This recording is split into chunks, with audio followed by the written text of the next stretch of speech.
Good evening, Hanging Flume fans.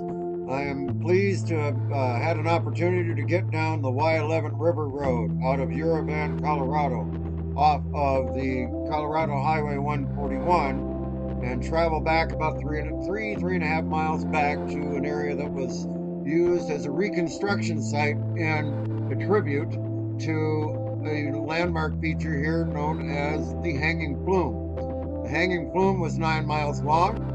It carried about, I'm told, well over 2.5 million gallons of water a day, and it fueled a failed effort to mine flake gold or alluvial gold from that region and bolted its doors basically within 4 years of its creation. But it was a spectacular sight that was even visible in the early exploration of space from upper space and from orbit. It was listed once as the 8th wonder of the world, and it's a fascinating place that I love to visit. I hope you guys enjoy this visit. I finally had a chance to get a drone in and survey the area for one. And then lastly, I go in tight for a nice detailed view of the drone area.